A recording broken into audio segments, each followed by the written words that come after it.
वंदे मातरम। दोस्तों, आप जानते हैं कि आज जो है 10 अक्टूबर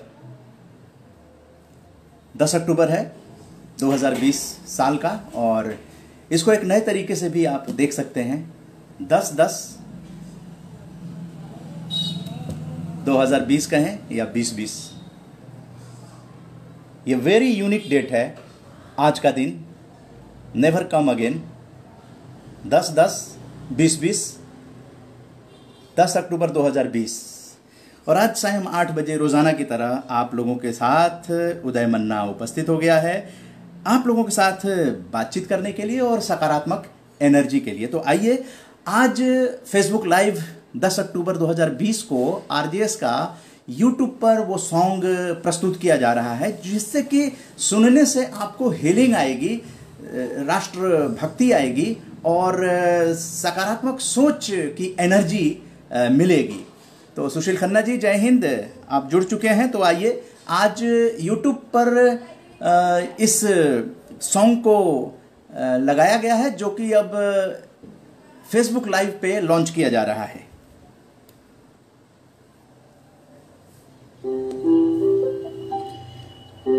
सकारात्मक सोच को आओ सारे भारत में फैलाए,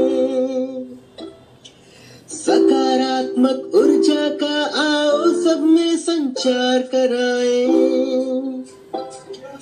ऐसा ना हो कि हम अपनी जिम्मेदारी भूल न जाए, क्यों इंतजार करें हम किसी का, आओ एक मशाल जलाए। सकारात्मकता के उदय का चलिए हम उद्घोष कराए।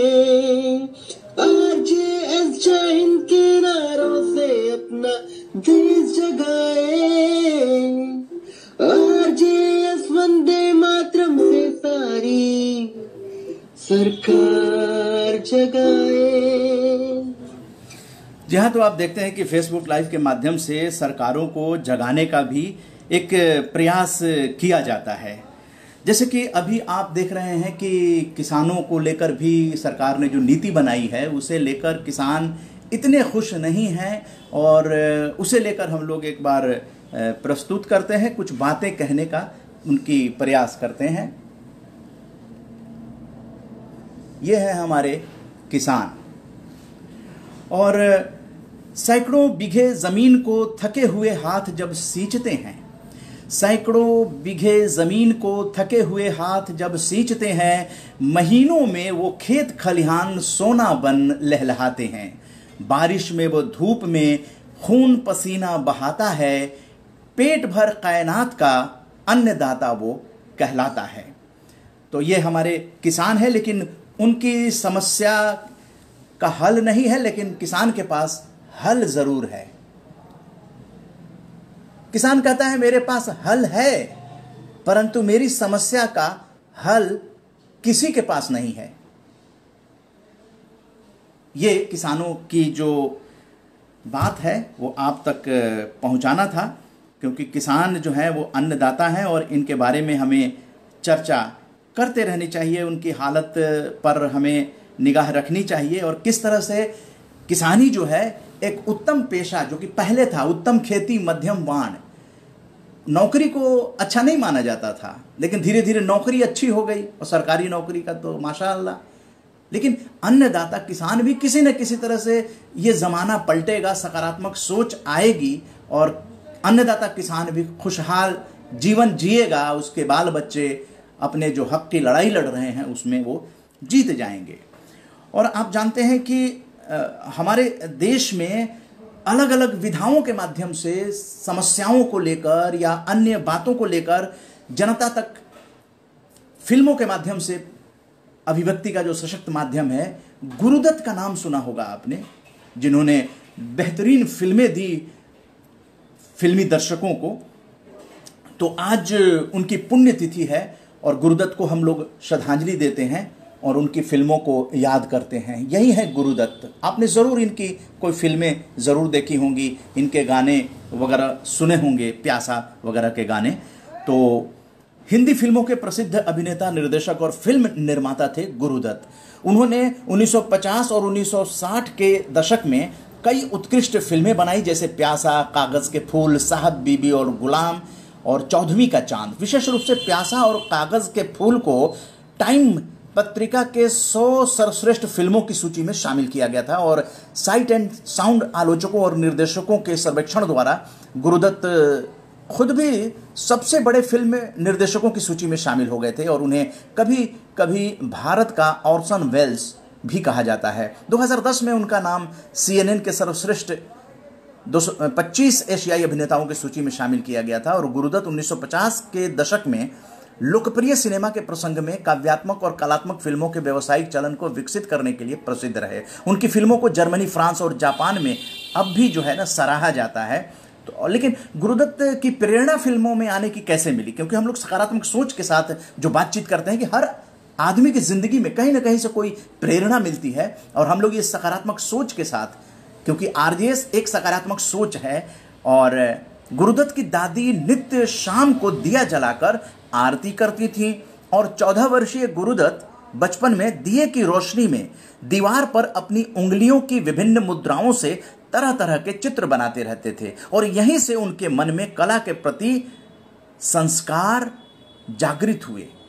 तब जाके गुरुदत्त जो है फिल्म इंडस्ट्री में आए और उन्होंने इस तरह का जो है काम किया। वहीं पर अगर हम लोग जगजीत सिंह जी की बात करें,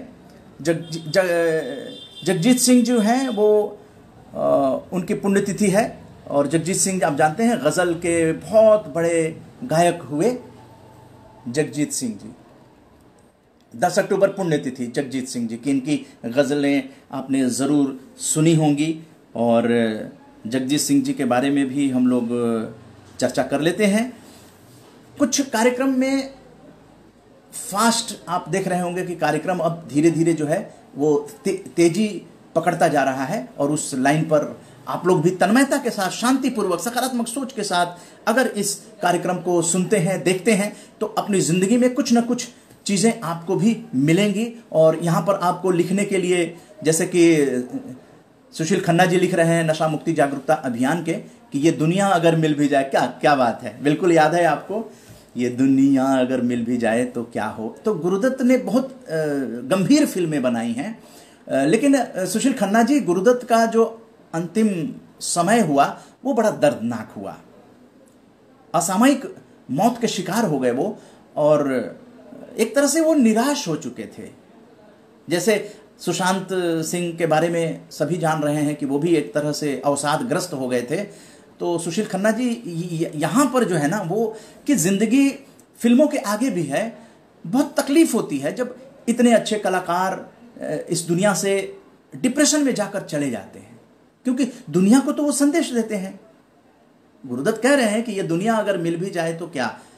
उन्होंने अपने जीवन में जो कुछ भी भुगता, इतने सीरियस गंभीर फिल्में उन्होंने दी हैं, वो तो ठीक है, लेकिन अपनी ज़िंदगी के साथ वो सहजता नहीं रख पाए। इसका अफसोस फिल्म के दर्शकों को बराबर से रहा है सुशील खन्ना जी। बहुत अफसोसजनक है कि कहीं ना कहीं समाज जो है ना, कहीं ना कहीं समाज से कम्युनिकेशन गैप खत्म हो जाता है।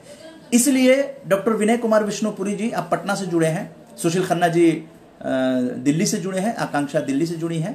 तो ये जो कम्युनिकेशन है, इसीलिए आरजेएस सकारात्मक सोच, ये सकारात्मक भारत आंदोलन की 5वीं वर्षगांठ पर ये फेसबुक लाइव कोरोना लॉकडाउन में शुरू कर दिया गया है और ये हम लोग आज 58वीं फेसबुक लाइव में बातचीत कर रहे हैं। तो ये सिलसिला आप समझिए कि कितने गंभीरता से इसे एक फेसबुक लाइव शो बना दिया गया है, ताकि कहीं ना कहीं हम लोग एक सकारात्मक चर्चा करें, देश को सकारात्मक पत्रकारिता के बारे में और सकारात्मक सोच के बारे में लोगों तक एक जानकारी प्रस्तुत करें। और उसमें आप लोग इतिहास का अंग बन रहे हैं, क्योंकि ये फेसबुक लाइव पे रहता है और आगे ये योजना है कि इसको यूट्यूब पर डाल दिया जाएगा।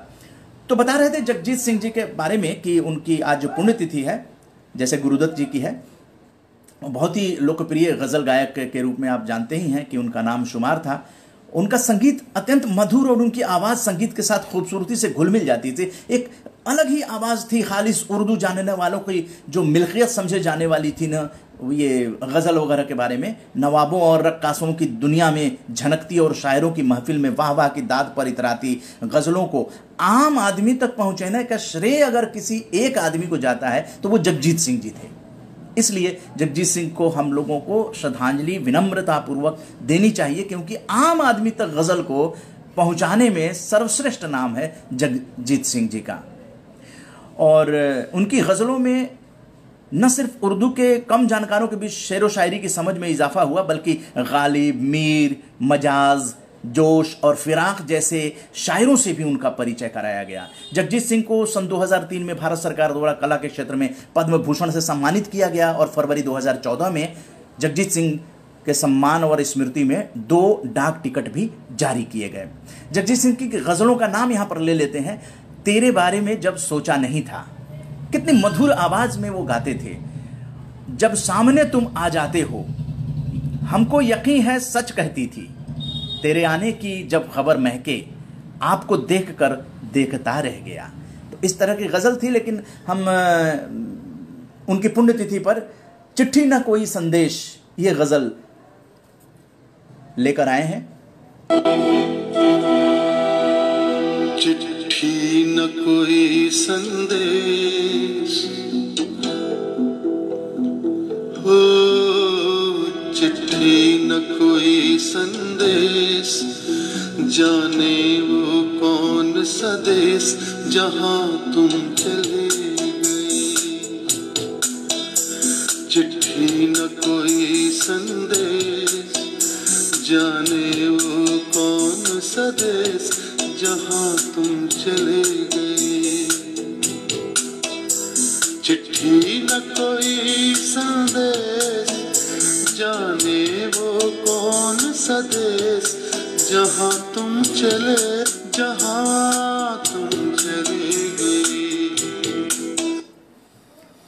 तो आप जानते हैं कि ये क्लू देना ही है, क्योंकि इसका कॉपीराइट होता है और ज़्यादा हम आपको इसको नहीं सुनवा सकते हैं। तो गुरुदत्त और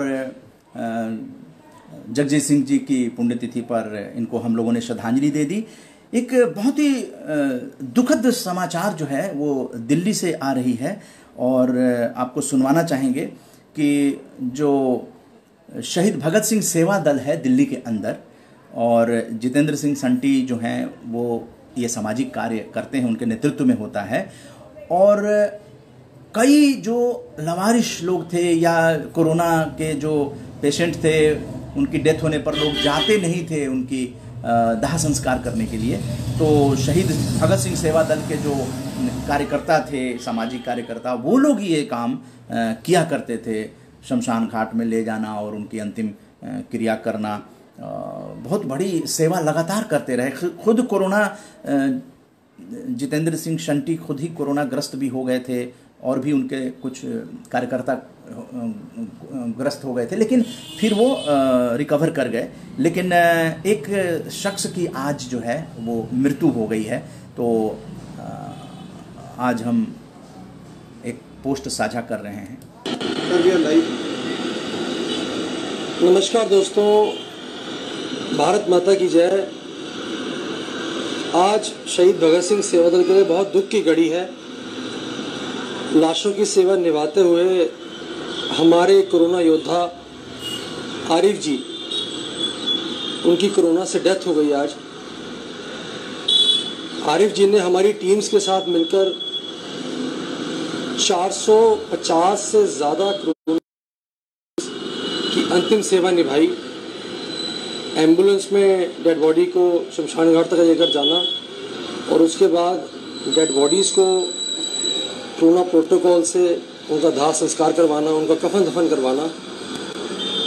आरिफ जी ने ये सेवा, हमारा कोरोना योद्धा, एक ऐसा इतना जज्बा था उनके अंदर सेवा करने का, अपना परिवार छोड़कर दिन रात हमारी टीम्स के साथ वो सेवा में लगे हुए थे। लेकिन आज बहुत दुख से मुझे कहना पड़ रहा है कि हमारे उस कोरोना योद्धा की आज कोरोना से हॉस्पिटल में डेथ हो गई। सेवाएं लगातार शहीद भगत सिंह सेवा दल की जारी हैं, लेकिन आज हमारी टीम्स गुरुद्वारा साहब आई हैं बाबा जी के चरणों में अरदास करने, कि आत्मा को शांति मिले। जो उन्होंने पुण्य कमाया है कोरोना की लाशों की सेवा करके, वो पुण्य उन्हें मिले। पीछे से उनका जो परिवार है उनको इस दुख को सहने की शक्ति मिले। जहाँ तो आरिफ जी को हम लोग श्रद्धांजलि दे रहे हैं आरजेएस फैमिली पॉजिटिव मीडिया और आप सभी फेसबुक फ्रेंड की तरफ से कि सेवा करते हुए कोरोना योद्धा जो है वो आरिफ जी आज दुनिया से चले गए। तो हम लोगों को उनको श्रद्धांजलि देकर जो है उनकी सरकार तक ये आवाज़ पहुँचे और कोरोना योद्धाओं के लिए जो कुछ भी व्यवस्था है तो वो वहाँ तक पहुँचे। तो ये चीज़ें जो हैं आप तक पहुंचानी ज़रूरी थी।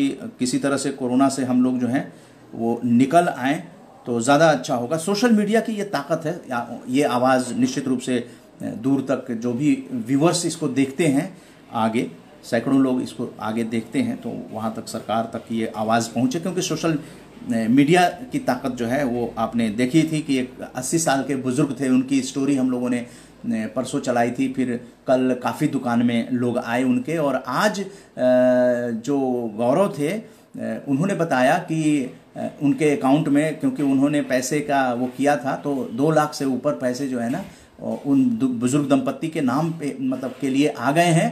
और जो बुज़ुर्ग हैं उनके यहाँ लोग जा भी रहे हैं, शौक से वो खाना खा रहे हैं। उनका जो बाबा का ढाबा है वो अच्छा चल निकला है। अब ये कह रहे हैं कि अब सोशल मीडिया पे जिस तरह से वायरल किया गया था और पैसे आ गए हैं, अब इनको ज़रूरत नहीं है, अब दूसरे लोगों को हेल्प की ज़रूरत है। तो दूसरे लोगों को अब समाज जो है ना हेल्प करने की कोशिश करे। ये सोशल मीडिया की ताकत जो है वो दिखाया गया है। तो ये शख्स इसी बात को बता रहे हैं। Thank you so very much. मैं आपका जितना शुक्राना करूं उतना कम है, जितना थैंक यू बोलूं उतना कम है। और सच बता रहा हूँ, ये वीडियो इतनी ज्यादा वायरल हो गई, मुझे भी इसकी उम्मीद नहीं थी। इन लोगों की बहुत ज्यादा मदद हुई है। पर मेरी आपसे हाथ जोड़ के रिक्वेस्ट है कि फाइनेंशियली अब इनको आप सपोर्ट मत करिए। आपको पैसे की और तो जरूरत नहीं है। नहीं जी, मुझे पैसे की जरूरत नहीं है, आप दूसरे की मदद कीजिए। क्या बात है आपको माता जी, आप दूसरे को मदद करिए। आप लोगों के सारे दुख सब चले गए। बस स्माइल करके दिखाओ एक बार। हमारे साथ में चले गए तो दूसरे की मदद करो। आप भी स्माइल करोगी। तो thank you so very much guys. आपकी जो डोनेशन हम मेरे को आई है वो मैं इनके अकाउंट में ऑलरेडी जमा कराने वाला हूँ। तो अभी तक मेरे पास जो डोनेशन आई है वो 2 लाख प्लस है। तो मैं आपसे रिक्वेस्ट करता हूँ कि प्लीज हाथ जोड़ के विनती है, फाइनेंशियली और सपोर्ट नहीं चाहिए। शायद इनसे ज्यादा और अब किसी को जरूरत है। इनके बैंक अकाउंट में भी बहुत सारा जो अमाउंट है वो आ चुका है। तो guys thank you so much for loving the video so very much, making it viral. और मेरी यही रिक्वेस्ट है कि प्लीज हम अब किसी और की मदद करते हैं, आगे बढ़ते हैं। और जी हाँ, तो ये संभवतः गौरव हैं जिनका नाम इन बाबा ने लिया था। तो ये सोशल मीडिया ने एक बुजुर्ग दंपत्ति की इस तरह से सहायता की है। तो सोशल मीडिया निश्चित रूप से आगे पहुंचता है। बहुत से ऐसे कलाकार हैं जो बहुत ऐसे वाद्य यंत्र बजाते हैं। तो हम लोगों की एक कोशिश है कि हम लोगों ने जो घोषणा करी थी, तो YouTube की चीज़ों को जो आरजेएस पॉजिटिव मीडिया में प्रसारित होंगी YouTube पर, वो आप तक पेश करेंगे। तो आज आरजेएस का जो सॉन्ग है YouTube पर लगाकर आज आपको प्रस्तुत किया गया है। उसी तरह से 84 साल पुराना बेंजो जो है, ये आवाज़ सुनकर आप दूसरी ही दुनिया में महसूस करेंगे। बेंजो ये कई बार सुना भी होगा आपने। तो एक ऐसे वाद्य यंत्र से पहुंचा।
जी हाँ, तो इस तरह के क्लू देने से और जो पुरानी यादें हैं वो ताज़ा हो जाती हैं और एक मनोरंजन भी हो जाता है। तो आरजेएस की इसमें हम लोग मनोरंजन और कुछ काम की बातें भी जो आपके दैनिक जीवन में काम आ सकती हैं और सरकार की कुछ घोषणाओं को भी लेकर हम लोग आते हैं। जैसे कि कल आपने सुना था कि जो जीवा जो है आयुर्वेदिक का संस्थान, उसके जो चौहान जी हैं, उन्होंने बताया था कि डॉक्टर हर्षवर्धन जो केंद्रीय स्वास्थ्य मंत्री हैं, उन्होंने घोषणा कर दी है कि पोस्ट कोविड पेशेंट को केयर किया जा सकता है आयुर्वेद से।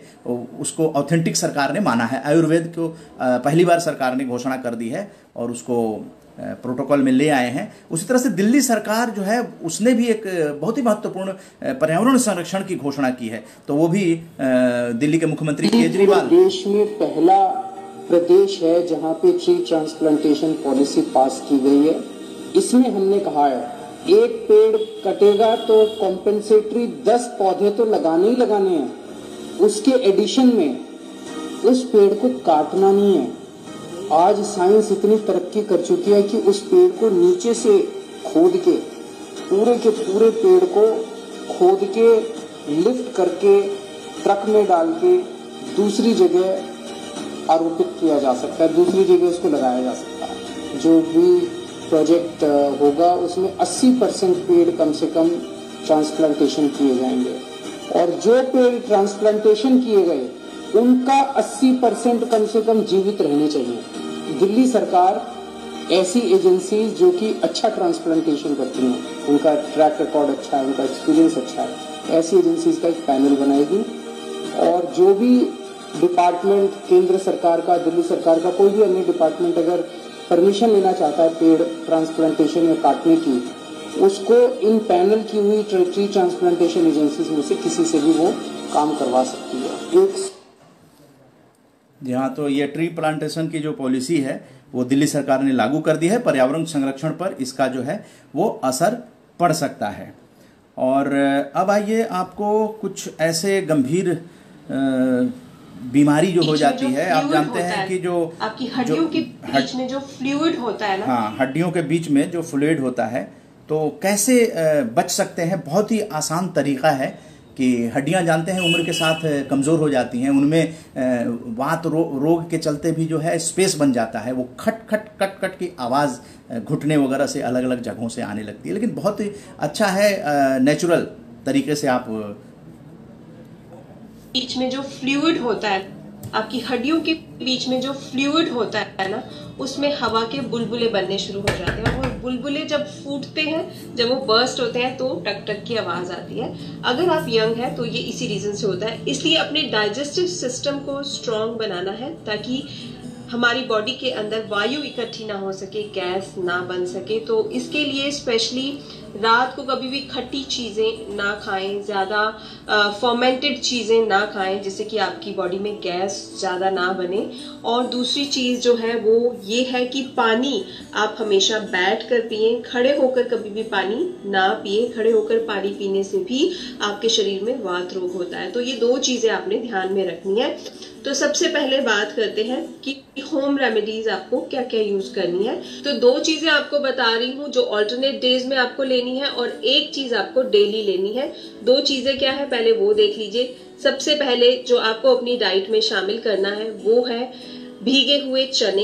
काले चने जो होते हैं वो फाइबर का, प्रोटीन का, कैल्शियम का एक बहुत रिच सोर्स होते हैं, एंटीऑक्सीडेंट्स से भरे हुए होते हैं। तो आपको तकरीबन 2 से 3 चम्मच काले चने लेने हैं, 20 ग्राम क्वांटिटी इनकी लेनी है और इन्हें अच्छे से आपने वॉश कर लेना है, धो लेना है 3-4 बार पानी से और फिर इन्हें पानी में भिगो करके रखना है। आधा कप पानी में भिगो करके रखना है काले चनों को। और सुबह ये पानी पीना है। पहले तो सुबह उठते ही निहार मुंह यानी कि खाली पेट ये पानी पीना है और फिर ये भीगे हुए चने भी चबा चबा कर खाने हैं। इससे आपकी जॉइंट्स की हेल्थ सुधरेगी और आपकी ये जो नीज की प्रॉब्लम बढ़ती जा रही है वो आपकी कम हो जाएगी। तो ये हुआ पहला उपाय, बहुत उपयोगी है आपके जॉइंट हेल्थ को सुधारने के लिए। सेकेंड रेमेडी जो है वो है मेथी दाना या फेनुग्रीक सीड्स मेथरे भी कहते हैं इसको कई लोग। तो मेथी दाना भी आपकी जॉइंट हेल्थ के लिए, साथ ही साथ कुशनिंग या टिश्यू के लिए बहुत अच्छा होता है। कार्टिलेज प्रोडक्शन में हेल्प करता है मेथी दाना। फाइबर इसमें ज्यादा होता है, आपके शरीर से वात को बाहर निकालता है और साथ ही साथ आपकी इम्यूनिटी को बढ़ा देता है। तो आपको क्या करना है, 1 चम्मच मेथी दाना लेना है, उसे आपने आधा कप पानी में भिगो देना है रात को, और सुबह खाली पेट ये पानी पीना है पहले तो, और फिर मेथी दाना भी चबा चबा के खाना है। अगर मेथी दाना आप नहीं खा पाते हो तो आप क्या करो, इसे अपनी दाल, दही या सब्जी में ऐड करके भी खा सकते हो। तो इस तरीके से इसे यूज करना है। अब ये दोनों रेमेडीज जो है, काले चने वाली और मेथी दाने वाली, इनको ऑल्टरनेट डे पर यूज करना है आपने। यानी कि फर्स्ट डे जैसे आपने काला चना लिया है भीगा वाला, तो सेकेंड डे आप मेथी दाना लेंगे, फिर थर्ड डे आप काला चना लेंगे भीगा वाला, और फिर फोर्थ डे आप मेथी दाना लेंगे। तो इस तरह से ऑल्टरनेट डे पे आपको ये रेमेडीज फॉलो करनी है। एक चीज जो आपको डेली लेनी है शाम को या रात को सोने से पहले, वो है हल्दी वाला दूध। हल्दी वाला दूध आपकी जॉइंट हेल्थ के लिए रामबाण अमृत के समान है, बहुत अच्छा होता है, और ये आपको कई तरह की दर्दों से भी बचाता है और आपकी इम्यूनिटी को भी बढ़ाता है। हल्दी नेचुरल एंटीबायोटिक होती है, साथ ही साथ आपकी हड्डियों के लिए, जोड़ों के लिए बहुत अच्छी होती है, और दूध में भी ढेर सारा कैल्शियम होता है। तो जब ये दोनों चीजें मिलती हैं तो आपको बहुत ही अच्छे रिजल्ट्स देती हैं। हल्दी वाला दूध कैसे बनाना है ये आप देख लीजिए। 1 गिलास दूध आपने लिया, इसमें आपको आधा चम्मच हल्दी डालनी है। हल्दी घर की पिसी होनी चाहिए, कच्ची हल्दी आप बाजार से ले आइए और उसे घर में पीस लीजिए। मार्केट की पीसी हल्दी मत यूज कीजिए, बिकॉज उसमें कलर्स होते हैं और वो कलर्स ना आपके रेस्पिरेटरी सिस्टम को नुकसान पहुंचाते हैं, एलर्जीज पैदा करते हैं। तो घर में ला करके आपने हल्दी को पीसना है, आधा चम्मच हल्दी इसमें डालनी है, और एक चीज डालनी है वो है काली मिर्च। तो 1 पिंच के करीब काली मिर्च आपको 1 गिलास दूध में ऐड करनी है। काली मिर्च आपके शरीर में ब्लड फ्लो को बढ़ाती है और आपके मेटाबॉलिक रेट को भी बढ़ाती है। तो 1 पिंच काली मिर्च आपने इसमें ऐड कर देनी है। तो इन तीनों चीजों को अच्छे से आपने मिक्स कर लेना है, और ये आपका हल्दी वाला दूध बन करके रेडी है। इसको आपने शाम को पीना है, या तो 5-6 बजे के करीब, या फिर रात को सोने से पहले। अगर आपको मिल्क लेने की हैबिट है तो आप रात को सोने से पहले भी इसे ले सकते हो। जी हाँ, तो ये बहुत काम की उपयोगी जानकारी है, और इससे जो बुढ़ापे में या 40 के बाद आप जानते हैं हड्डियां धीरे धीरे कमज़ोर होने लगती हैं, तो उसमें बहुत ही उपयोगी सिद्ध होगा कि अब पहले से ही इन चीज़ों का प्रयोग करना शुरू कर दें। और अगर हम लोग अपने स्वास्थ्य को लेकर सकारात्मक सोच रखेंगे तो बुढ़ापा या उम्र दराज हमारा जीवन जो है वो बहुत ही अच्छा रहेगा, स्वस्थ रहेंगे हम। इसी तरह से समाज में भी अगर सकारात्मक सोच, जैसे कि जो लोग भी इस तरह के कार्यक्रमों को देखते हैं जहाँ पर सकारात्मक सोच होती है, तो वो अगर उन चीज़ों को अपने और अपनों तक, अपने रिश्तेदारों तक या फ़ोन पर नई नई जानकारियाँ देते रहें, सकारात्मक सोच को बढ़ाते रहें, सकारात्मक शब्दों का उपयोग करते रहें अपनी बातचीत में, तो मुझे लगता है कि सकारात्मक भारत आंदोलन तो सफल होगा ही, स्वयं उनका परिवेश भी पॉजिटिव होता जाएगा जिसमें उनको जीना है। बच्चों के साथ बात करते, अपने रिश्तेदारों के साथ बात करते, तो पॉजिटिव थिंकिंग जो है वो ज़रूरी है। पॉजिटिव थिंकिंग पॉजिटिव रिस्पॉन्स देता है, तो इसलिए इसकी ज़रूरत है। क्योंकि अगर महिलाओं के प्रति पॉजिटिव रिस्पॉन्स मिले समाज में, तो आप जानते हैं कि इतने जो क्राइम हो रहे हैं, दुष्कर्म हो रहे हैं, हमारी सोच कैसी है आप इससे अंदाज़ा लगा सकते हैं कि अभी हाथरस में जो घटना हुई थी उस पर हम लोगों ने चर्चा की थी। उसी तरह से राजस्थान में कोई घटना हुई है और किसी पुजारी के साथ जो है पुजारी की हत्या कर दी गई है। तो अब इसको देश में देखने का नज़रिया हम वहाँ आप लोगों से पूछना चाहते हैं कि किसी कम्युनिटी को लेकर क्यों टारगेट किया जाता है। किसी भी हिंसा, हत्या, ये तो निकृष्ट है, निंदनीय है। उसमें सरकार को, तत्काल शासन प्रशासन को आगे आकर और कानून सम्मत जो भी विधिक व्यवस्था हो सकती है वो देनी चाहिए, जिससे जनता में आक्रोश न आए, और त्वरित गति से ये सारी चीज़ें होनी चाहिए। ये सरकार और सत्ता को इस बात को समझ लेना चाहिए। और लोग जो हैं वो किसी कौम से, किसी जाति से, किसी धर्म से जोड़कर किसी घटना को क्योंकि घटना भारतीयों के साथ होती है। यही आरजेएस कहना चाहता है कि पूरा भारत एक परिवार है। तो आरजेएस फैमिली हम लोग कहते हैं जो आरजेएस में जुड़े हुए हैं, लेकिन वसुधैव कुटुंबकम की जब संस्कृति, सनातन संस्कृति हम लोग बताते हैं कि वसुधैव कुटुंबकम, पूरा पृथ्वी ही हमारा परिवार है, तो वहां पर ये विभेद करना कि उनके साथ तो ज़्यादा लोग खड़े हो गए और इस मामले में खड़ा नहीं हो रहे हैं, तो समाज को भी सोचना चाहिए कि इस तरह की व्यवस्था क्यों बनाई जाती है और ध्रुवीकरण इसमें हो जाता है। तो ये सकारात्मक सोच समाज तक फैलाने की जिम्मेदारी हम सभी की है कि जो भी हत्या हो रही है, अपराध हो रहे हैं, वो अपराधी करता है, उस अपराधी को दंडित करना चाहिए, चाहे वो कोई भी हो, बड़ा हो, छोटा हो, कोई भी हो। तो अपराधी को दंडित करने की तरफ हम लोगों को आगे बढ़ना चाहिए। अपराध को घालमेल नहीं करना चाहिए, सामाजिक दृष्टि से उसको नहीं देखना चाहिए कि वो इस समाज का है, वो उस समाज का है। ये आप लोगों तक हमें बात पहुंचानी थी। ये विश्व, देखिए भारत की जो एक इमेज होती है, भारत की, भारतीयता की एक इमेज है, वो कितनी ग्लोबल लेवल पर अगर सोचा जाए वो कितनी खराब होती है। तो ये जिम्मेदारी, इसीलिए आरजेएस एक सकारात्मक सोच है। सकारात्मक सोच के साथ सोचना चाहिए कि इस तरह की घटना कहीं भी हो निंदनीय होती है और उस पर शासन और विधि पर जो है दबाव डालना चाहिए कि जल्द से जल्द न्याय मिले लोगों को। और आप देखिए, ये एक वीडियो है जो महिला खुद अपना दर्द बयान। Even with this coronavirus, our human beings have optimism bias. We find our way to believe the best is yet to come. We know how to look for the best even during these really troubled times. We know how to look for positives while we are going through the most negative phase of our life.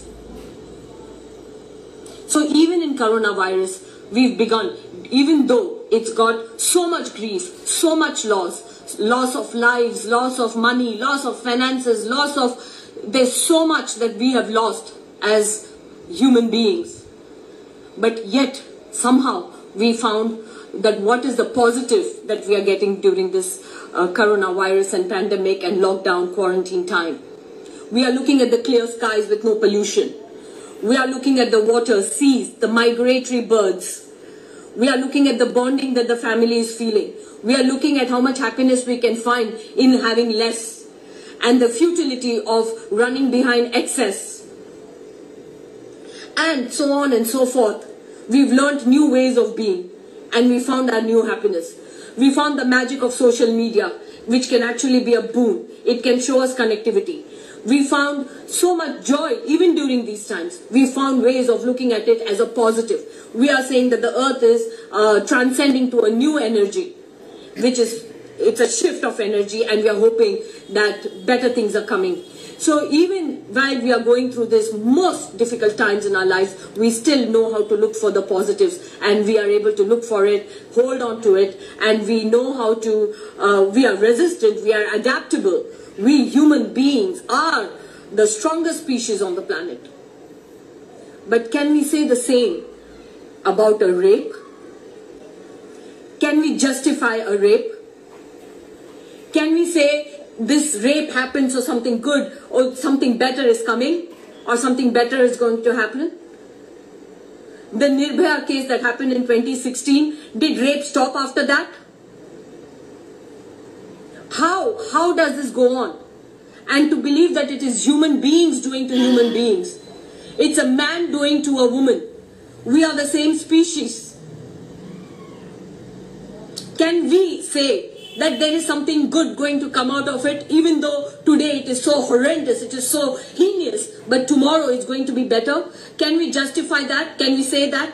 Can we sympathize? Can we empathize? Yeah, we say that it is a problem in the mind. But does that allow you to go on and do this in society, in our planet? Are you allowed to do that by saying I'm a sick mind? Even an alcoholic, when he says I am an alcoholic, he goes to a rehab center, Alcoholic Anonymous, and first thing he says is I am an alcoholic, and then the treatment begins. If a rapist mind is a sick mind, then the first thing he should do is to say I am a rapist before he rapes. and then goes to the law and say, I am getting these urges, I'm going to rape, so please put me in, lock me in. Can he not do that? I urge the lawmakers, I urge the government to sidestep the whole court procedure. When you catch hold of a rapist, hang him in the middle of the road, mutilate him. जी हाँ, तो इस तरह से ये जो बातें यहाँ पर शेयर की जा रही हैं, कहीं ना कहीं ये समाज के अंदर इस तरह की जो विकृतियां आ गई हैं, उसे विकृति ही कहेंगे। उस विकृति को दूर करने के लिए पूरे समाज को इकट्ठा हो जाना चाहिए, समाज को बंटना नहीं चाहिए। समाज नीति पे इसलिए काम करने की जरूरत है, इसलिए सकारात्मक भारत आंदोलन की इसलिए जरूरत है कि सकारात्मकता ही इस देश को बचा सकती है। पॉजिटिव वेव्स हर एक राज्यों में, हर एक पूरे देश में इसकी बहुत ही अहम आवश्यकता है कि जो जहां पर है, क्योंकि बिना स्त्री और पुरुष के कोई कल्पना नहीं कर सकता है। लेकिन हमारी अगर सोच, दृष्टिकोण हमारा अगर पॉजिटिव है तो ढेर सारे क्राइम रुक सकते हैं। इसके लिए पुलिस पर भी दबाव कम पड़ेगा, हमारे दिमाग पर दबाव कम पड़ेगा, क्योंकि समस्याएं मानसिक विकृति से होती हैं। इसी मानसिक स्वच्छ मानसिकता जो है, अभी आज आप जानते हैं कि विश्व मानसिक स्वास्थ्य दिवस भी है। यही सकारात्मक सोच की डालने की जरूरत है, जिसे लोग महत्व तो नहीं दे रहे हैं। पत्रकारिता में इसकी बहुत आवश्यकता है। आप जानते हैं कि पत्रकार खबरिया हो गए हैं। खबर देना ही, ब्रेकिंग न्यूज, किस दिशा में चली गई ये पत्रकारिता। ब्रेकिंग न्यूज, चाहे किसी की डेथ हो जाए, कोई शहीद हो जाए, ब्रेकिंग न्यूज। इसलिए जरूरत है कि इस देश को सकारात्मक बनाने का जो ऐतिहासिक कदम आरजेएस ने उठाया है, रोजाना फेसबुक लाइव इसलिए किया गया है। इस फेसबुक लाइव को करने में बहुत एनर्जी लगती है, आसानी से नहीं होता है। ये पूरा एक शो हो जाता है, 1 घंटे का शो हो जाता है, ऑनवर्ड्स भी हो जाता है। इस महत्व को समझना होगा कि ये फेसबुक लाइव के बाद भी इसको कई लोग, सैकड़ों लोग देखते हैं। कहीं ना कहीं ये पॉजिटिविटी उन लोगों तक पहुंचे, क्योंकि इसमें उनका भला है, हमारे भारत के भाई बहनों का इसमें भला है, बच्चे का भला है, नई पीढ़ी का भला है। इस चीज से शायद आप लोग भी सहमत होंगे। अगर सहमत होंगे तो आप लिख देंगे, नहीं तो स्थिति बार बार सत्ता बदलने की आएगी। हर बार सत्ता, कितनी बार सत्ता बदलेंगे आप? सत्ता बदलते बदलते क्या व्यवस्था बदल रही है? नहीं बदल रही है। सत्ता बदल जाती है, व्यवस्था नहीं बदलती। इसलिए सकारात्मक भारत की जरूरत है। सकारात्मक भारत के लिए सभी अपने अपने आहुति देने के लिए तैयार हो जाएं। और अगर सत्ता, जिस तरह से लोकनायक जयप्रकाश नारायण ने संपूर्ण क्रांति करके सत्ता को बदला था, तो आज उनके याद करने का दिन है। तो आइए जयप्रकाश नारायण जी को उनकी जयंती पर आज याद करते हैं। पुण्यतिथि पर भी याद किए थे हम लोग। एक बार जयप्रकाश नारायण जी को श्रद्धांजलि देते हैं।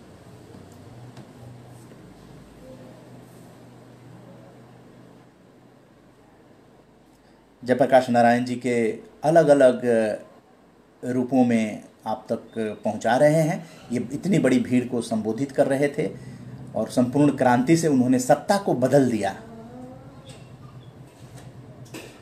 लेकिन आज हम लोग इस निष्कर्ष पर पहुंचेंगे कि सत्ता बदल देने से व्यवस्था नहीं बदल रही है। व्यवस्था में वही घून लगे हुए हैं और सभी उस जाल में पूरी भारत की जनता फंसी हुई है। तो इसलिए सकारात्मक राजनीति की जरूरत जो है वो महसूस की जा रही है। मेरे ख्याल से आप लोग भी इसका समर्थन करेंगे। अपने जीवन में महात्मा की तरह लोकनायक जयप्रकाश नारायण जी ने काम किया था और उन्होंने किसी पदवी के लिए काम नहीं किया था, बल्कि भारत से प्रेम करते थे, स्वतंत्रता सेनानी थे। इसलिए उन्होंने इस देश में एक अच्छी व्यवस्था के लिए संपूर्ण क्रांति की थी और अच्छी व्यवस्था का जीवन भर वो काम भी करते रहे। 1974 में सिंहासन खाली करो जनता आती है, उस समय कांग्रेस का शासन था और इस नारे के साथ वे मैदान में उतरे तो सारा देश उनके पीछे चल पड़ा, जैसे कि संत महात्मा के पीछे चल पड़ता है। 11 अक्टूबर 1902 को जन्मे। जयप्रकाश नारायण भारतीय स्वतंत्रता सेनानी और राजनेता थे। ये समाज सेवक भी थे जिन्हें लोकनायक के नाम से जाना जाता है। 1999 में उन्हें मरणोपरांत भारत रत्न से सम्मानित किया गया। इसके अतिरिक्त उन्हें समाज सेवा के लिए 1965 में मैग्सेसे पुरस्कार प्रदान किया गया था। पटना के हवाई अड्डे का नाम उनके नाम पे रखा गया और दिल्ली सरकार का जो दिल्ली गेट पे सबसे बड़ा अस्पताल है, लोकनायक जयप्रकाश अस्पताल, वो उन्हीं के नाम पे है। और उन्होंने काफ़ी संघर्ष किया और आम जनजीवन को एक नई दिशा दी, मानक गढ़े। और उनका कहना था भौतिकवाद से अध्यात्म, राजनीति से सामाजिक कार्य और जबरन और सामाजिक सुधार से व्यक्तिगत दिमागों में परिवर्तन। वे विदेशी सत्ता से देशी सत्ता, देशी सत्ता से व्यवस्था, व्यवस्था से व्यक्ति में परिवर्तन और व्यक्ति में परिवर्तन से नैतिकता के पक्षधर थे। वे समूचे भारत में ग्राम स्वराज्य का सपना देखते थे और उसे आकार देने के लिए अपने जीवन भर संघर्ष करते रहे। तो इस तरह से लोकनायक जयप्रकाश नारायण जी की कल जो है वो जयंती है 11 अक्टूबर। और उसी तरह से कल महानायक कहें, सुपरस्टार कहें, फिल्म अभिनेता अमिताभ बच्चन की भी कल जयंती है। और कल के दिन निधन हुआ था 2002 में जो दीना पाठक जी थी, प्रसिद्ध अभिनेत्री हिंदी फिल्मों की, तो उनकी कल जो है वो निधन हो गया था। तो हम लोग इस तरह से आज और कल दोनों दिनों की चर्चा करते हैं। जैसे कि आज अगर बात करें तो आज के दिन 1899 में श्रीपाद अमृत डांगे भारत के प्रारंभिक कम्युनिस्ट नेताओं में से एक थे, उनका जन्म हुआ था। वहीं पर R.K. नारायण भारतीय उपन्यासकार थे, उनका आज के दिन 1906 में जन्म हुआ था। और रेखा जो बॉलीवुड की अभिनेत्री हैं, उनका 1954 में आज के दिन जन्म हुआ था। बलवीर सिंह भारत के प्रसिद्ध हॉकी खिलाड़ी, 1924 में इनका जन्म हुआ था। और प्रकाश चंद्र सेठी जो मध्य प्रदेश के भूतपूर्व मुख्यमंत्री थे, उनका 1920 में आज के दिन जन्म हुआ था। डॉक्टर रामविलास शर्मा हिंदी के प्रसिद्ध आलोचक का आज के दिन 1912 में जन्म हुआ था। द्वारकानाथ कोटनीश दूसरे विश्व युद्ध के दौरान चीन में निस्वार्थ सेवाएं देते हुए जान देने वाले भारतीय डॉक्टर थे और आज के दिन 1910 में, यानी 10 अक्टूबर को 1910 में जन्म हुआ था। उसी तरह से के शिवरामन कारंत कन्नड़ भाषा के विख्यात साहित्यकार का जन्म भी 10 अक्टूबर आज के दिन 1902 में हुआ था। और जगजीत सिंह जी का जो है वो 10 अक्टूबर 2011 को आज के दिन मुंबई के लीलावती अस्पताल में निधन हो गया था। तो आज और कल की ये जानकारी हम लोग ऐसे देते रहे हैं। तो उसी तरह से आपको और जानकारी के लिए बताना चाहेंगे कि आज एक अच्छी खबर आई है कि दूरदर्शन आकाशवाणी पर चुनाव प्रचार के लिए राजनीतिक दलों को मिलेगा दुगना समय। जितना समय पहले दिया जाता था, अब आकाशवाणी और दूरदर्शन पर प्रचार के लिए दुगना समय मिलेगा। चुनाव आयोग ने कोविड-19 को देखते हुए बिहार विधानसभा चुनाव प्रचार के लिए दूरदर्शन और आकाशवाणी पर राजनीतिक दलों को दोगुना समय देने का फैसला किया है।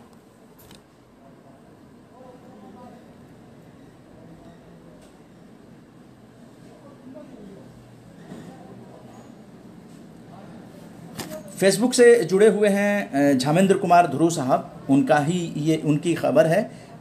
वैसे ये खबर जो है वो ये यूनि वार्ता की है और आप तक साझा कर रहे हैं आरजेएस पॉजिटिव मीडिया के माध्यम से। आयोग ने 9 अक्टूबर को ये आदेश में कहा कि राजनीतिक दलों को कम से कम 90 मिनट दिए जाएंगे और प्रत्येक प्रसारण सत्र में 30 मिनट से अधिक नहीं दिए जाएंगे।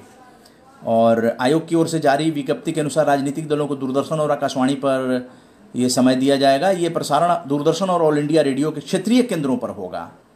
तो विज्ञप्ति के अनुसार भारतीय जनता पार्टी को रेडियो और दूरदर्शन पर ये समय देने की घोषणा की गई है और इसके लिए आचार संहिता भी बनाई गई है। तो ये खबर भी बहुत ही इम्पोर्टेंट थी। अभी पटना से ओम प्रकाश झुनझुनवाला जी जुड़ गए हैं। जय हिंद। जय हिंद सर।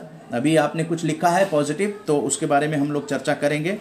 और अब एक और आपको सोशल मीडिया के माध्यम से एक पत्रकार हैं और समाचार प्लस के पहले वो मालिक ही थे, बाद में बंगाल गए और अभी एक और चैनल उन्होंने शुरू किया है। उमेश कुमार जी उत्तराखंड से हैं, उत्तराखंड की लड़ाई भी लड़ते हैं पत्रकारिता के माध्यम से। सोशल मीडिया के माध्यम से उनको एक जानकारी मिली। फेसबुक फ्रेंड हैं उमेश कुमार जी, वरिष्ठ पत्रकार, और ये आप देख रहे हैं ये कलाकार हैं।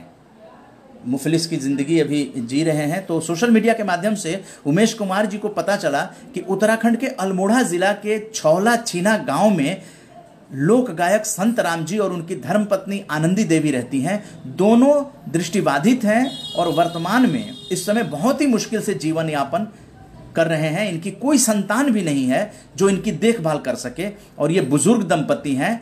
और उमेश कुमार जी कहते हैं कि कोई व्यक्ति इनसे मेरा संपर्क कराने का कष्ट करे ताकि यथासंभव ये मदद हो सके। इन्होंने कोरोना के दौरान में मुंबई से और कई जगह से जो उत्तराखंड के लोग थे उन लोगों को घर तक पहुंचाने की भी व्यवस्था की थी। कई तरह की सेवाएं जो है वरिष्ठ पत्रकार उमेश कुमार जी ने दी थी। तो उमेश कुमार जी का ही अगला पोस्ट इस तरह से आता है कि जब सोशल मीडिया पर डाला उन्होंने, तो सोशल मीडिया का कमाल देखिए कि उमेश कुमार जी लिखते हैं कि संपर्क हो गया, भाई देवेंद्र बेनीवाल ने करा दिया। तो ये है सोशल मीडिया की ताकत। सोशल मीडिया बहुत ही त्वरित गति से काम कर रहा है। आने वाले दिनों में सरकार सोशल मीडिया के लिए पॉलिसी भी बनाएगी और उसमें देखना है कि पॉलिसी किस तरह की बनती है ताकि सोशल मीडिया को विज्ञापन का अधिकार मिले, क्योंकि कोई भी चीज़ जो है मीडिया बिना विज्ञापन के नहीं चलती है। और आप जानते हैं कि आज कल जयंती है चंडिका दास अमृतराव देशमुख, मतलब C.D. देशमुख जी का जो है जयंती है। आपको नानाजी देशमुख जी का, नानाजी के नाम से वो मशहूर थे, चंडिका दास अमृतराव देशमुख। तो कल उनकी जयंती है। तो हम लोग फेसबुक पर लाइव में अब प्रेजेंट और फिर अगले दिन के बारे में भी जानकारी देना शुरू कर चुके हैं। तो उसके अंतर्गत आपको ये नानाजी देशमुख के बारे में जानकारी दें। नानाजी देशमुख 11 अक्टूबर जयंती, महाराष्ट्र में जन्म हुआ था। चंडिका दास अमृतराव देशमुख ये नाम था। तो आपको बताना चाहेंगे कि नानाजी दीनदयाल शोध संस्थान, ग्रामोदय विश्वविद्यालय और बाल जगत जैसे सामाजिक संगठनों की स्थापना की थी। और नानाजी देशमुख शिक्षा, स्वास्थ्य और ग्रामीण लोगों के बीच स्वावलंबन के लिए किए गए कार्यों के लिए सदैव याद किए जाते रहेंगे। पूरा नाम इनका चंडिका दास अमृतराव देशमुख था। 11 अक्टूबर आज कल के दिन जो है 1916 में 11 अक्टूबर 1916 में आपका जन्म हुआ था और आपकी मृत्यु 27 फरवरी 2010 को हुई थी चित्रकूट में, उत्तर प्रदेश में। राष्ट्रीय स्वयंसेवक संघ के मजबूत स्तंभ और प्रख्यात समाज सेवक थे। देश के दूसरे सर्वोच्च नागरिक सम्मान पद्म विभूषण से नवाजे गए थे नानाजी देशमुख। शिक्षा, स्वास्थ्य और ग्रामीण लोगों के बीच स्वावलंबन के लिए किए गए कार्यों के लिए आप सदैव याद किए जाते रहेंगे और भारतीय जनसंघ के आप संस्थापक भी रहे। नानाजी देशमुख भारतीय जनसंघ के संस्थापक रहे और नानाजी ने 60 साल की आयु के बाद राजनीति से संन्यास ले लिया था और अपना शेष जीवन उन्होंने चित्रकूट के गांवों का कल्याण करने में बिताया और उनके विकास की नई गाथा लिखी। नानाजी देशमुख को मरणोपरांत देश का सर्वोच्च पुरस्कार भारत रत्न से सम्मानित किया गया। तो इतने बड़े विभूति के नाम पर अपने पूर्वजों, अपने माता पिता की स्मृति में हमारे जो RJS एडमिन हैं दीपक कुमार श्रीवास्तव जी और श्रीमती स्मिता श्रीवास्तव जी, जो शास्त्री नगर दिल्ली में रहते हैं, इन लोगों ने अपने माता पिता सतीश कुमार वर्मा जी, स्वर्गीय श्री सतीश कुमार वर्मा जी और स्वर्गीय श्रीमती किशोरी श्रीवास्तव जी, जो प्रयागराज उत्तर प्रदेश के रहने वाले थे, तो इनकी स्मृति में RJS भारत उदय नानाजी देशमुख नेशनल अवार्ड 2021 की घोषणा की है। अवार्डी की घोषणा जो है दिसंबर में की जाएगी।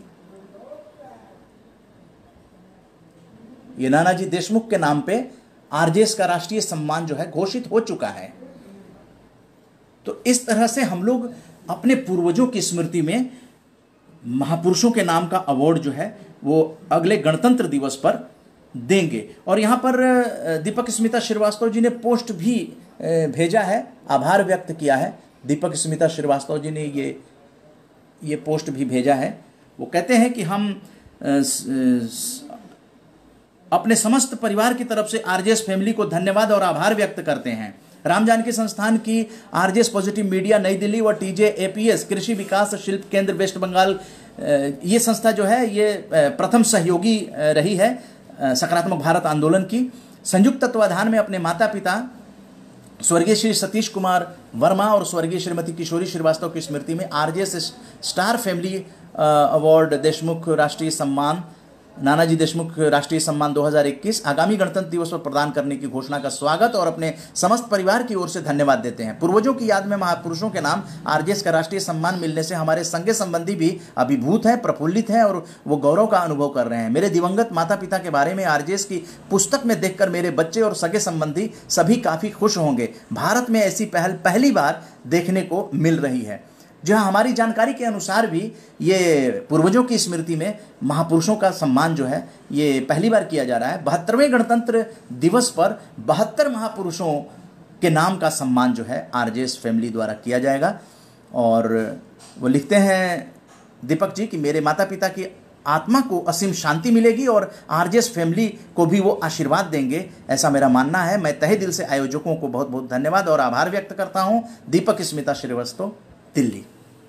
तो ये आभार व्यक्त किया गया है, इसको भी शेयर करना ज़रूरी था, आप लोगों तक इस बात को पहुंचाना था कि अगले गणतंत्र दिवस पर 72 महापुरुषों को एक ही छत के नीचे उनका सम्मान किया जाएगा और साथ में जो हमारे आरजेएस फैमिली के जो पूर्वज हैं उनको भी स्मृति में उनका सम्मान होगा और भेंटकर्ता जो हैं उनके सकारात्मक कार्यों का वही सम्मान किया जाएगा जो आरजेएस के जो अवॉर्डी होंगे जिनकी घोषणा दिसंबर में होगी। तो भेंटकर्ता का भी सम्मान उसी तरह से किया जाएगा, शॉल उड़ाकर, प्रशस्ति पत्र वगैरह, मोमेंटो वगैरह देकर।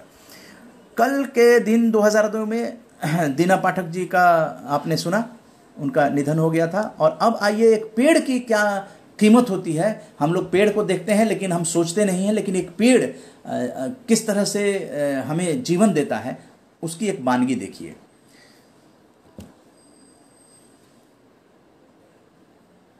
एक पेड़ सामान्य जो है साल भर में करीब 200 किलो धूल सोखता है, यानी कि पर्यावरण को स्वच्छ करता है। हर साल करीब 700 किलोग्राम ऑक्सीजन का उत्सर्जन करता है सिर्फ एक पेड़।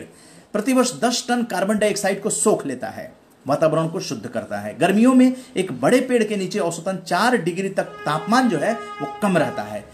80 किलोग्राम पारा, लिथियम, लेड आदि जैसी जहरीली धातुओं के मिश्रण को सोखने की क्षमता है, जो प्रदूषित वातावरण होता है उसको सोख लेता है।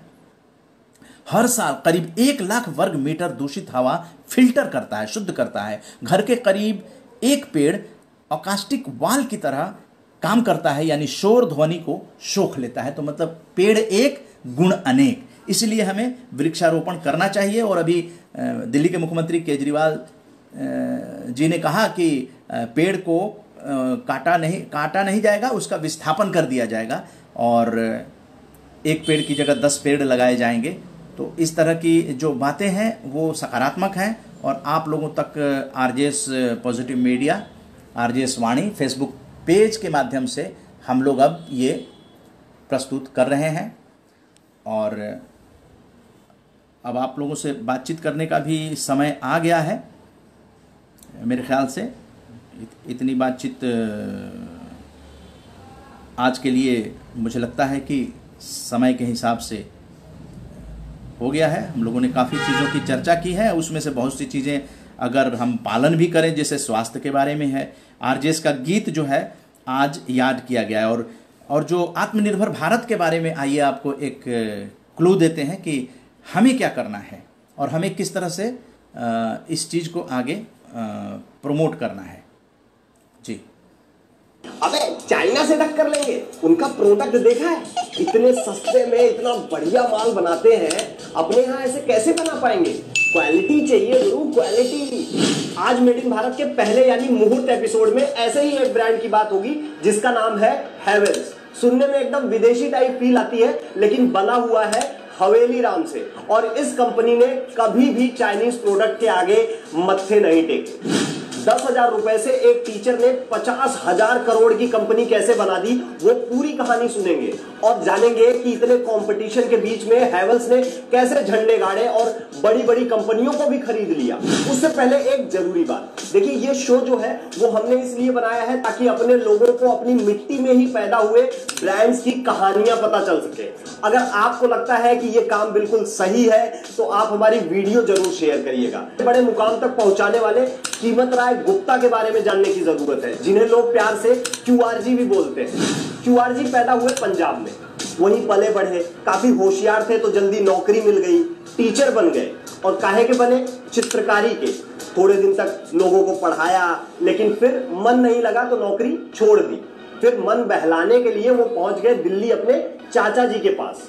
ये 1958 के आसपास की बात है। पुरानी दिल्ली में क्यूआरजी ने 10,000 रुपए अपने रिश्तेदारों से, अपने जानने वालों से इकट्ठा करके एक दुकान खोल दी होलसेल की, और वो दुकान थी इलेक्ट्रिकल अप्लायंस की। नाम रखा गुप्ता जी एंड कंपनी, और अपने दिमाग के बलबूते वो उससे काफी मुनाफा भी कमाने लगे। फिर थोड़े दिन बाद सोचा कि यार मजा नहीं आ रहा, कुछ और करते हैं, कंपनी ही खोल लेते हैं इलेक्ट्रिकल सामानों की, और यहीं से एंट्री होती है हैवेल्स की। हवेली राम गांधी नाम के शख्स, जिनका गांधी परिवार से कोई संबंध नहीं था, उनकी कंपनी का नाम था हैवेल्स। और ये कंपनी, इसका बहुत बड़ा नाम नहीं था, लेकिन विदेशी टाइप फील आती थी। ना ही मार्केट में उतना कोई भौकाल था, बिकने की स्थिति और आ रखी थी। पूरी कंपनी खरीदने के लिए क्यूआरजी के पास पैसे नहीं थे, लेकिन उन्होंने जैसे तैसे करके 7 लाख रुपए मार्केट से उठाए और ब्रांड नेम खरीद लिया, मतलब कंपनी की गुडविल खरीद ली। यहीं से खेल शुरू हुआ। शुरुआत में जब इन्होंने 1971 में कंपनी खरीदी, तब ये केवल ट्रेडिंग करते थे, लेकिन उसके बाद 1976 आते आते कीर्तिनगर, दिल्ली के कीर्तिनगर में अपनी पहली मैन्युफैक्चरिंग यूनिट डाल दी, और वहां से बटन, ये स्विचेस वगैरह बनाने लगे। उसके बाद तिलक नगर, फरीदाबाद, बादली, इन जगहों पर भी प्रोडक्शन शुरू किया गया। आगे यूपी के साहिबाबाद, राजस्थान के अलवर, इन जगहों पर भी कंपनी ने प्लांट शुरू किए। यहां से उन्होंने तार, केबल, ये बिजली के मीटर, जो एनर्जी मीटर आते हैं, ये भी बनाना शुरू कर दिया। धंधा यहां से एकदम रापचिक चलने लगा। साथ ही डीलर्स का नेटवर्क बढ़ा, व्यापार बढ़ा, और 1992 तक जो हैवेल्स है वो 25 करोड़ की कंपनी बन गई। 1993 में आईपीओ जारी किए गए और हैवेल्स शेयर मार्केट में लिस्ट हो गई। यही वो दौर था जब चाइना के सस्ते सामानों का ट्रेंड चालू हुआ था, जिससे पूरे दुनिया के उद्योगपति परेशान थे। हैवेल्स को भी झेलना पड़ा। अब सस्ते दामों में अच्छी क्वालिटी दे पाने के लिए मजबूत टेक्नोलॉजी का होना बहुत ज्यादा जरूरी है। जी हाँ, तो इन सब बातों से एक बात ज़रूर समझ में आती है कि अगर हिम्मते मर्दा मददे खुदा, हवेली राम गांधी ने अगर टीचरी की होती तो आज हैवेल्स के वो मालिक नहीं होते। और हैवेल्स, जब भी आप हैवेल्स के जो भी इलेक्ट्रिक अप्लायंस वगैरह खरीदने जाएं, तो आप ज़रूर इस स्टोरी को याद करेंगे कि एक आदमी जो है वो कितने करोड़ का जो है वो कंपनी खड़ी कर सकता है। तो आत्मनिर्भर भारत की शुरुआत हो गई है, तो इसके लिए बैंकों को भी आगे आना चाहिए, और जो भी इंटरप्रेन्योर हैं वो स्टार्टअप वगैरह करना चाहते हैं तो उनका उत्साह जो है वो बढ़ाना चाहिए। और इसी सकारात्मक सोच की ज़रूरत जो है वो बैंक एम्प्लॉयज़ के बीच भी ज़रूरी है, नौजवानों के बीच भी ज़रूरी है कि वो आत्मविश्वास से लबरेज हों। तो अब समय आ गया है कि लगभग 1 घंटा होने जा रहा है, हम फटाफट आप लोगों से बातचीत कर लेते हैं। तो सुशील खन्ना जी, आप जुड़े हैं, आपका धन्यवाद। और डॉक्टर विनय कुमार विष्णुपुरी जी, जय हिंद जय भारत। और आकांक्षा जी, जय हिंद। मयंक जी, वंदे मातरम।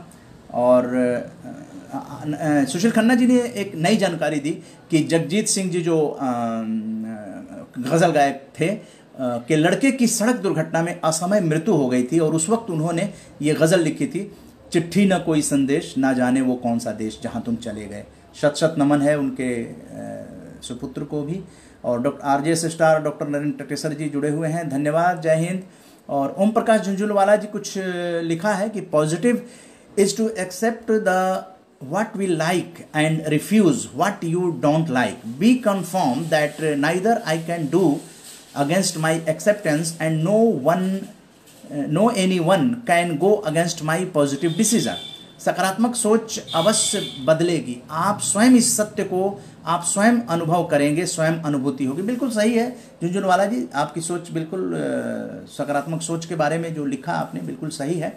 और अब समय आ गया है कि हम एक बार आप लोगों से अनुमति लेने से पहले क्या क्या आज पेश किया गया, क्योंकि कई लोग देर से जुड़ते हैं, तो वो लोग भी समझ लें कि आज हम लोगों ने 10 अक्टूबर आज के दिन 1964 में गुरुदत्त जी का निधन हुआ था, तो पुण्यतिथि पर हम लोग उनको श्रद्धांजलि दिए।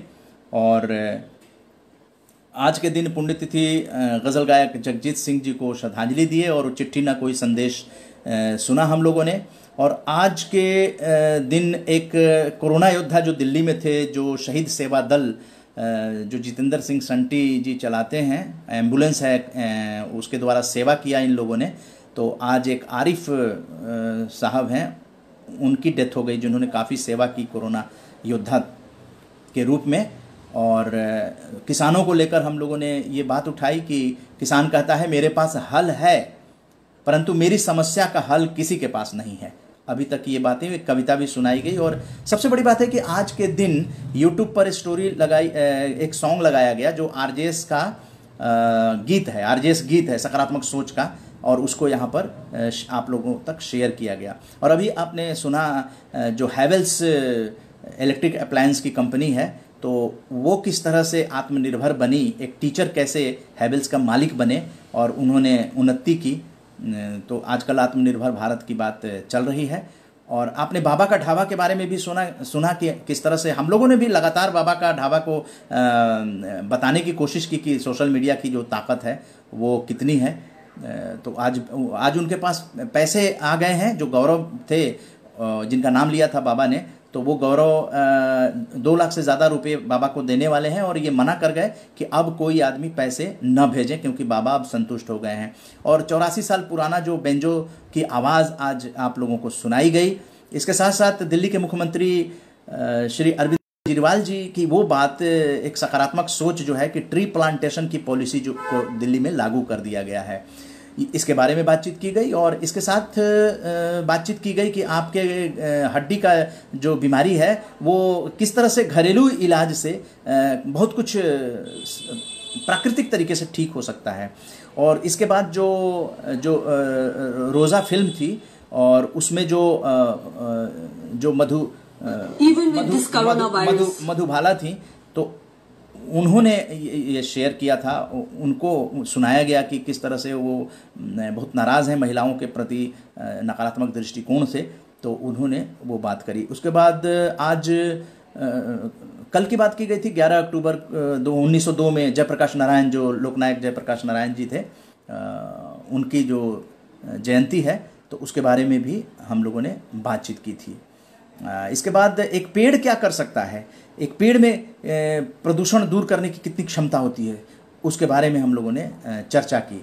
और नानाजी देशमुख जी के बारे में चर्चा की, उनकी 11 अक्टूबर जयंती है, तो उनके बारे में चर्चा करने के बाद हम लोगों ने वो भी शेयर किया जो आरजेएस फैमिली द्वारा राष्ट्रीय सम्मान घोषित किया गया है नानाजी देशमुख के नाम पर। महापुरुषों के नाम पे आरजेएस का राष्ट्रीय सम्मान घोषित किया गया 2021 में प्रदान किया जाएगा, अवार्डी की घोषणा होगी। दूरदर्शन आकाशवाणी पर चुनाव प्रचार के लिए राजनीतिक दलों को मिलेगा दुगना टाइम, तो ये इसके बारे में भी। और एक पत्रकार उमेश कुमार जी ने सोशल मीडिया के माध्यम से एक ऐसे लोक गायक का पता लगाया, जब उन्होंने पोस्ट किया था, जो संतराम जी हैं वो और उनकी पत्नी आनंदी देवी दोनों ही दृष्टिबाधित हैं और मुश्किल से जीवन यापन कर रहे थे, तो ये पता लगा था उनको, तो उन्होंने खोज कर और उनसे संपर्क भी मिल गया और वो संपर्क कर रहे हैं।